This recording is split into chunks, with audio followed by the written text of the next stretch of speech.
Assalamualaikum warahmatullahi wabarakatuh. Kami dari kelompok 5 mata kuliah studi materi fikih di MTS MA akan mempresentasikan makalah kami yang berjudul Studi Materi Pokok Bahasan Mata Pelajaran Fikih MTS kelas 8 semester 2 kurikulum 2013. Selamat menyaksikan. Pembahasan yang pertama adalah tentang ketentuan sedekah, hadiah, dan hibah. Kita bahas sedekah terlebih dahulu. Secara bahasa, sedekah berasal dari bahasa Arab, sodakoh, yang berarti memberikan. Sedangkan menurut istilah sedekah atau sodakoh adalah pemberian sesuatu kepada seseorang yang membutuhkan, semata-mata hanya mengharapkan ridha Allah. Dengan kata lain, sedekah adalah suatu pemberian yang diberikan oleh seorang muslim kepada orang lain secara sukarela tanpa ditentukan jumlahnya. Juga berarti suatu pemberian yang diberikan oleh seseorang sebagai kebajikan yang mengharapkan ridho dan pahala dari Allah semata. Hukum dari sedekah. Hukum sedekah adalah sunnah muakkad, artinya sangat dianjurkan. Namun pada kondisi tertentu sedekah bisa menjadi wajib. Sebagai contoh, ada seorang miskin dalam kondisi kelaparan datang kepada kita untuk meminta makanan. Keadaan orang tersebut memprihatinkan. Jika tidak diberi makanan mungkin akan terjadi kematian. Maka sedekah berubah menjadi wajib. Pada kondisi demikian memberikan sedekah kepada orang-orang sebelumnya wajib. Hukum sedekah juga bisa berubah menjadi haram apabila kita mengetahui barang yang disedekahkan itu akan digunakan untuk kejahatan ataupun maksiat. Dalil tentang sedekah dapat kita temui dalam Al-Quran, Quran Surat Yusuf ayat 88. Wa tasaddaqu alaina innallaha yajri mutasaddiqin, yang artinya dan bersedekahlah kepada kami, sesungguhnya Allah memberi balasan kepada orang-orang yang bersedekah. Selanjutnya adalah rukun dan syarat dari sedekah. Pertama, orang yang membeli. Yang memiliki syarat orang yang memiliki benda itu, yakni orang yang berhak untuk mentasyarufkan atau membelanjakan harta. Rukun yang kedua adalah orang yang diberi. Syaratnya berhak memiliki. Dengan demikian tidak sah memberi barang kepada anak yang masih dalam kandungan ibunya atau memberi kepada binatang karena keduanya tidak berhak memiliki sesuatu. Yang ketiga adalah akad atau ijab kabul. Ijab ialah pernyataan pemberian dari orang memberi, sedangkan kabul adalah pernyataan penerimaan dari orang yang menerima pemberian. Syarat yang keempat adalah barang yang diberikan. Seperti yang kita tahu, sedekah adalah perilaku terpuji. Untuk itu tentu saja ada manfaat dari sedekah. Ini kami memiliki 4 manfaat yang kami sebutkan dalam makalah kami. Yang pertama, menumbuhkan rasa kasih sayang dan mempererat hubungan antar sesama. Yang kedua, menumbuhkan kasih sayang dan persaudaraan sesama muslim. Yang ketiga, menambah keberkahan harta benda. Dan yang keempat adalah membantu meringankan. Selanjutnya adalah hibah. Hibah berasal dari bahasa Arab yang artinya pemberian.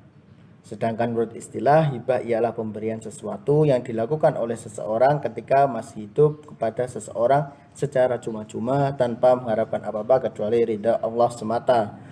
Hibah dinyatakan sah apabila ada ijab kabul ataupun serah terima.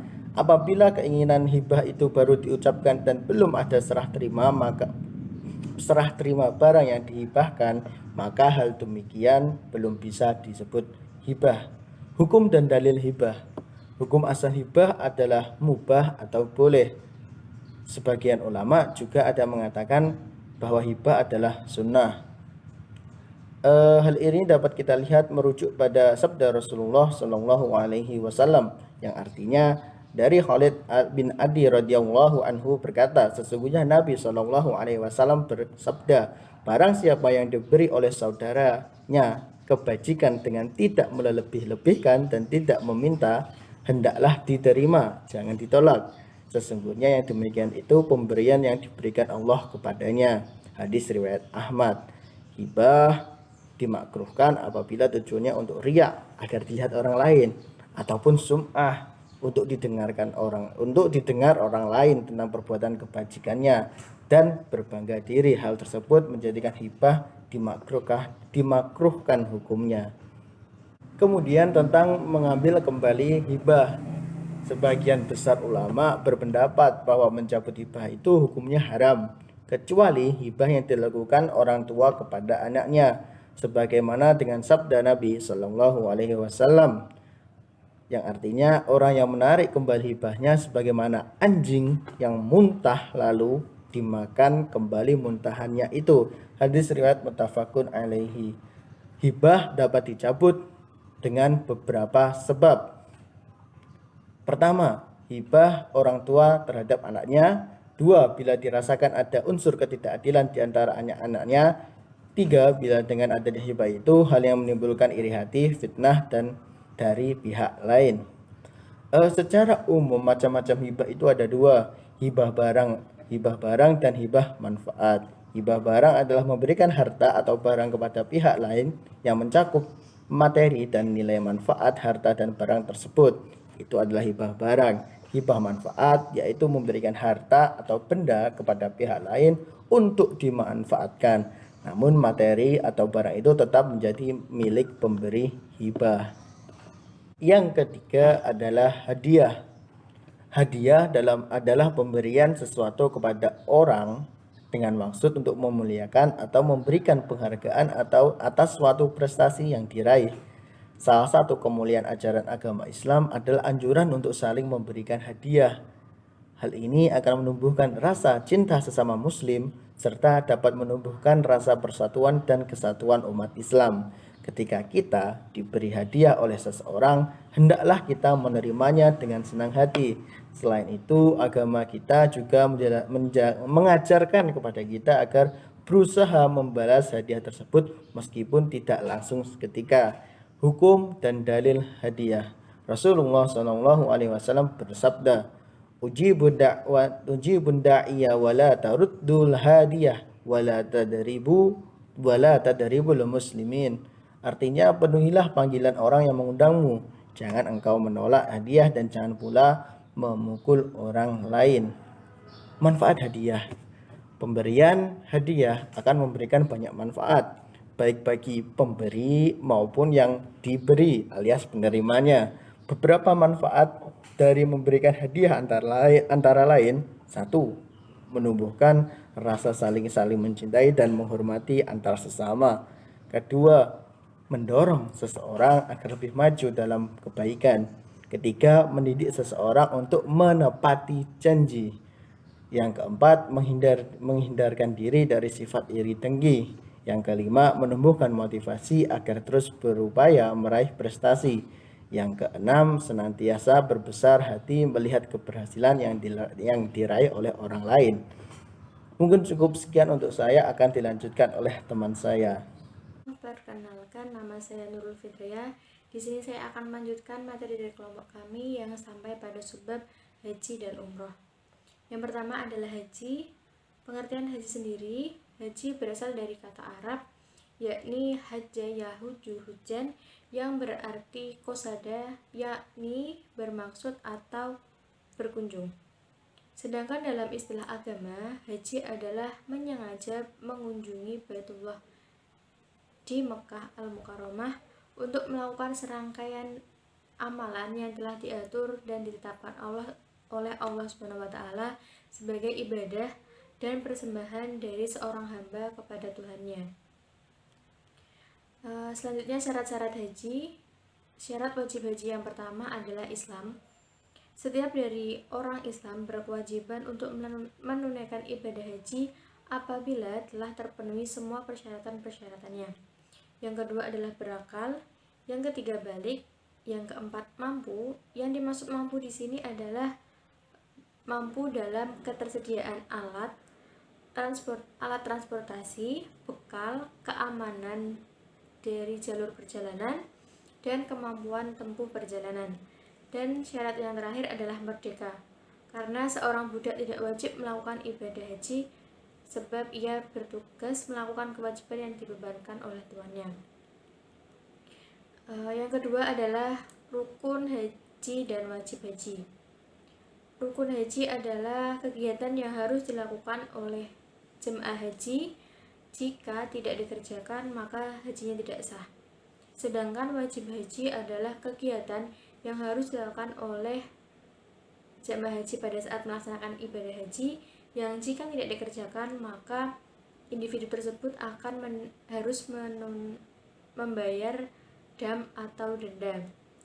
Adapun rukun haji adalah sebagai berikut. Yang pertama, ihram. Berihram adalah niat memasuki aktivitas melaksanakan ibadah haji atau umroh pada waktu dan tempat secara tertentu. Yang kedua adalah wukuf di Arafah.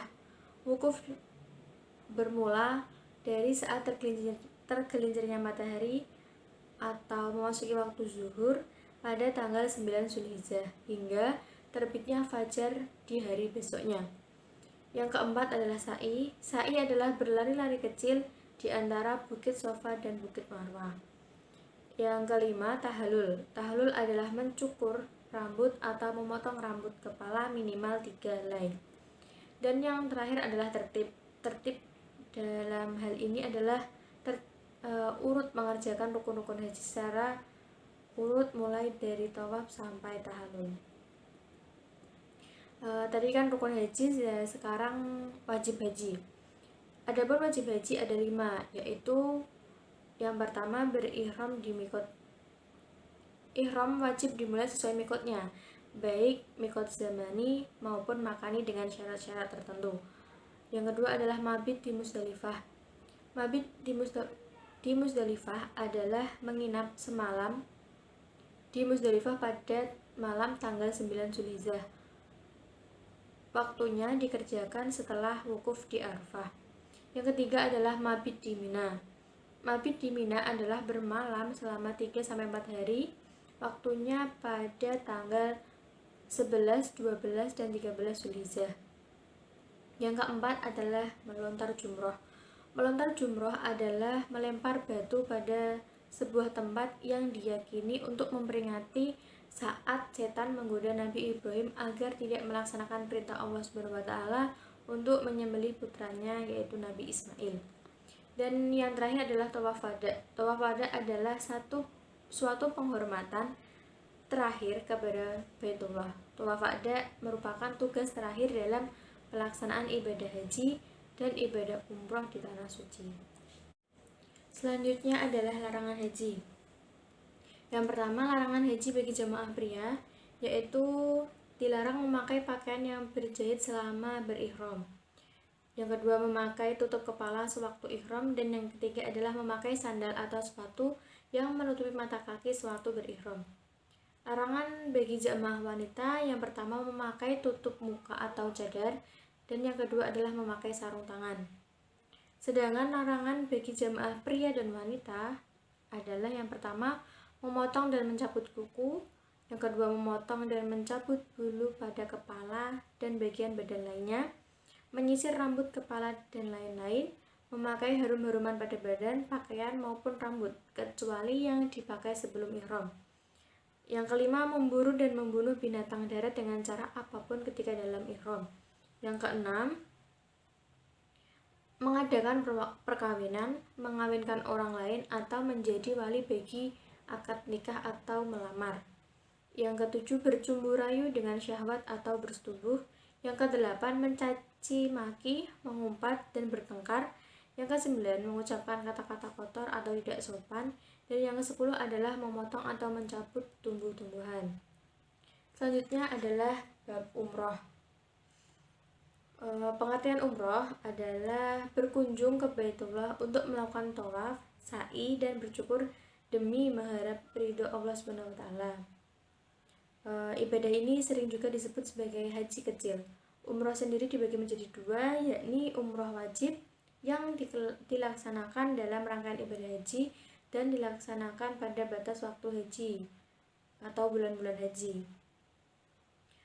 Selain itu juga ada umroh wajib yang disebut dengan umroh nazar. Umroh yang kedua adalah umroh sunnah, yaitu umroh yang dilaksanakan sewaktu-waktu atau kapan saja di luar batas waktu haji. Syarat, rukun, dan wajib umroh. Yang pertama adalah syarat umroh yang meliputi Islam, balik, berakal sehat, merdeka, dan istiqoah atau mampu. Penjelasannya sama seperti yang di awal tadi ya. Yang kedua adalah rukun umroh yang ada 5, yaitu ihram, tawaf, sa'i, tahallul atau mencukur atau menggunting rambut paling sedikit 3 helai, dan yang terakhir adalah tertib. Selain itu ada juga wajib umroh yang dibedakan menjadi 2 macam, yakni yang pertama niat ihram dari mikot. Apabila dilanggar maka ibadah umrohnya tetap sah tetapi harus membayar dam. Dan yang kedua adalah meninggalkan dari segala larangan umroh, sebagaimana hal larangan dalam mengerjakan haji yang telah dijelaskan di awal. Di sini saya akan melanjutkan presentasi yang berkaitan dengan makanan halal. Makanan halal adalah makanan yang dibolehkan oleh syariat Islam untuk dikonsumsi, kecuali ada nas Al-Quran dan hadis yang mengharamkannya. Dengan kata lain bahwa semua makanan baik berupa tumbuh-tumbuhan, buah-buahan, binatang, dan yang lain sebagainya itu di dasarnya halal kecuali ada dalil yang mengharamkannya.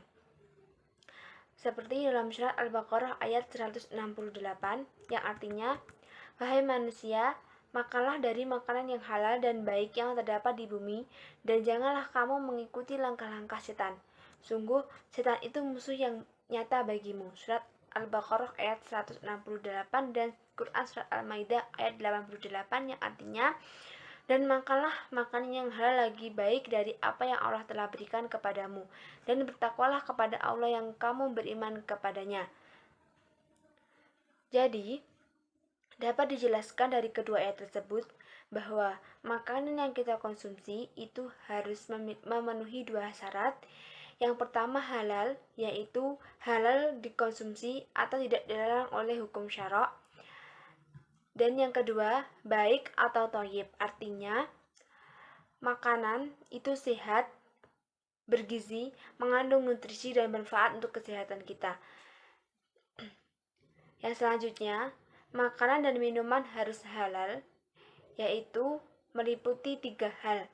Yang pertama, halal karena zat makanannya atau minuman itu sendiri, yaitu makan itu terbuat dari bahan yang halal, tidak mengandung unsur-unsur yang diharamkan oleh syariat Islam. Dan yang kedua, cara mendapatkannya. Jadi sesuatu hal yang harus dikonsumsi itu harus halal dalam mendapatkannya. Jika dalam mendapatkannya dengan cara mencuri, merampok, menipu, dan sebagainya, maka hukum dalam mengkonsumsi makan tersebut adalah haram. Dan yang ketiga, halal karena proses atau cara pembuatannya.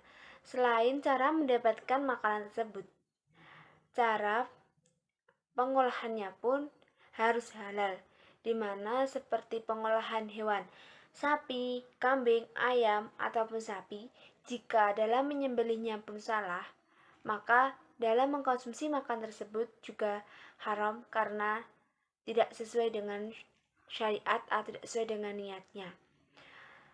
Dan makanan atau minuman itu yang diproses pengolahannya dicampur dengan bahan haram seperti lemak babi, maka makanan dan minuman tersebut menjadi haram.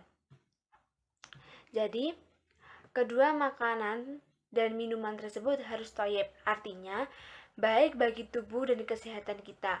Makanan yang membahayakan kesehatan, misalnya mengandung formalin, mengandung pewarna untuk tekstil, makanan berlemak, berlebihan, dan yang lainnya dikatakan tidak thayyib.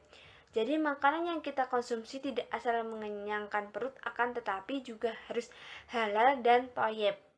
Karena itu kita dalam mengkonsumsi makanan ini harus berhati-hati dalam memilih dan juga memilih makanan yang halal dan mana yang haram, dan mana yang baik dan mana yang tidak thayyib.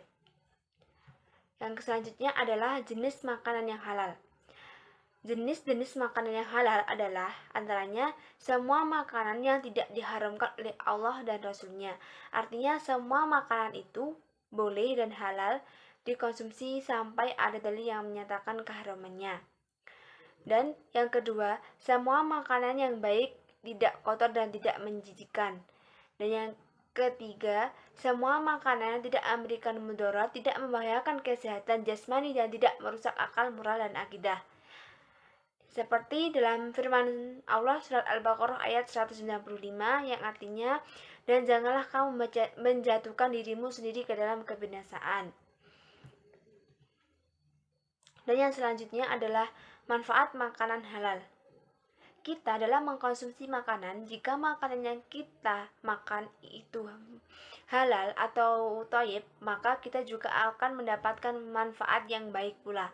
Seperti pertama, mendapatkan ridho Allah Subhanahu wa Ta'ala karena kita telah menaati perintahnya dalam memilih jenis makanan dan minuman yang halal.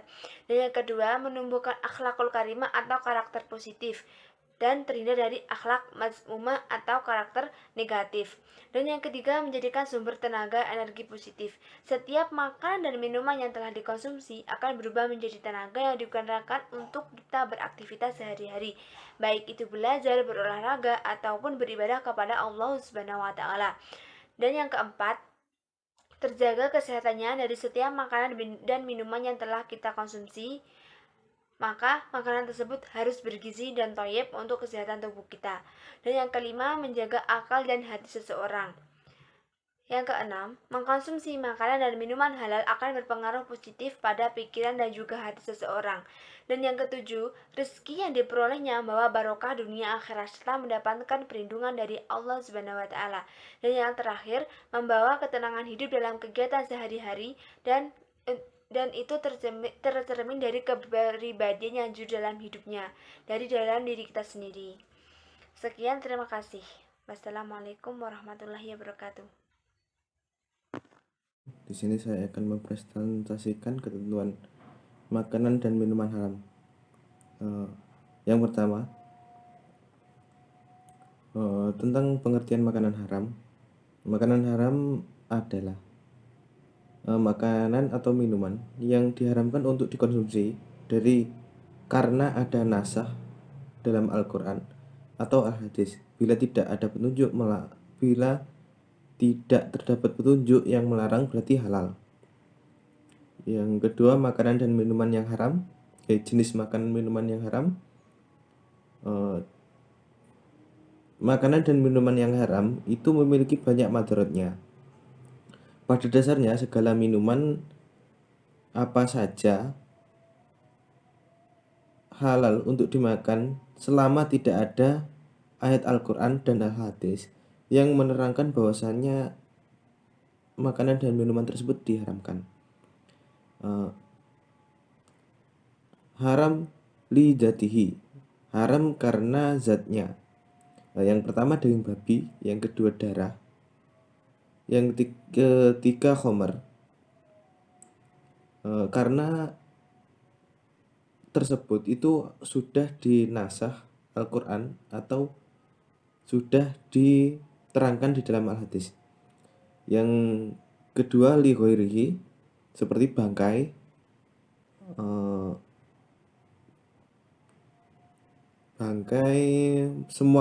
semua makanan halal yang bercampur najis akibat dari konsumsi makanan dan minuman yang haram. Yang pertama, contohnya bangkai. Bangkai itu terbagi menjadi dua, yang diharamkan bangkai di darat dan di laut. Ketika bangkai tersebut tidak benar penyembelihannya atau tidak digolongkan termasuk tertabrak atau semacamnya, maka bangkai tersebut dikatakan haram. Yang kedua adalah bangkai yang ada di laut. Bangkai yang ada di laut termasuk itu halal karena sudah dinasah di Al-Quran dan Hadis bahwasanya setiap belalang dan hewan yang hidup di laut itu halal dimakan.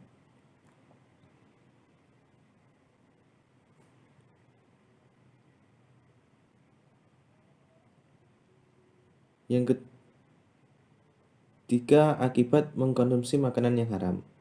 Nah, akibatnya ialah kecenderungan kecerdasan menurun, kecenderungan lupa dan melakukan hal-hal yang negatif, senang menyendiri dan melamun. 4. Semangat kerjanya kurang. Baik, mungkin itu yang dapat saya sampaikan. Saya Muhammad Faisal Nur Arifki. Pamit, sekian. Assalamualaikum warahmatullahi wabarakatuh.